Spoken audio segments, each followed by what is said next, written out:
آج بھی بہت سارے نوجوان بالکل ٹائٹ فٹ پینٹ پہنتے ہیں، پیشاب کے لیے بیٹھتے ہیں، اس کے چھینٹے اس کے پیانٹ پہ اڑ جاتے ہیں یا اس کے پیر پر اڑ جاتے ہیں، وہ احساس نہیں ہوتا، وہ اٹھ کر چلے جاتا ہے اور اسے معمولی سمجھتا ہے، وہ معمولی نہیں، میری نبی نے فرمایا اس کے وجہ سے اسے عذاب قبر ہو رہا ہے۔ تو غیبت کرنا ایک اس کا گناہ عذاب قبر کا باعث بنتا ہے، دوسرا باعث وہ جہنم میں جا کر جلتا ہے، تیسرا یہ ہوتا ہے کہ غیبت کرنے والے کی عزت لوگوں کی نگاہ سے نکل جاتی ہے۔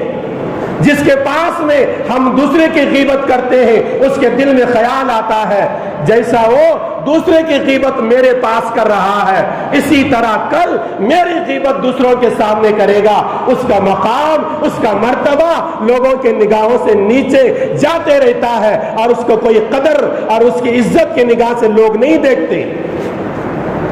اس لیے ایمان والوں کو چاہیے کہ کسی بھی انسان کی غیبت نہ کریں، کسی بھی انسان کی غیبت کرنے کا خیال آیا تو اس کا علاج یہ ہمارے عیبوں پر ہم نگاہ ڈالنا، میرے اندر کیا خامی ہے، میرے اندر کیا برائی ہے۔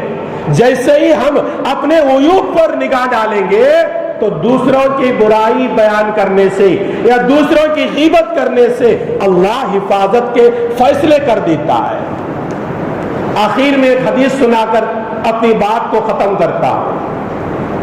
یہ حدیث امام احمد کی کتاب مسند احمد میں جلد نمبر 2 صفحہ نمبر 22 میں ہے، اور یہی حدیث مجموع الزوائد کے جلد نمبر 8 صفحہ نمبر 150 کے اندر موجود ہے۔ مسند احمد بخاری ہی کی طرح ایک معتبر کتاب ہے۔ حضور اکرم صلی اللہ علیہ وسلم صحابہ کے مجلس میں تشریف فرما تھی۔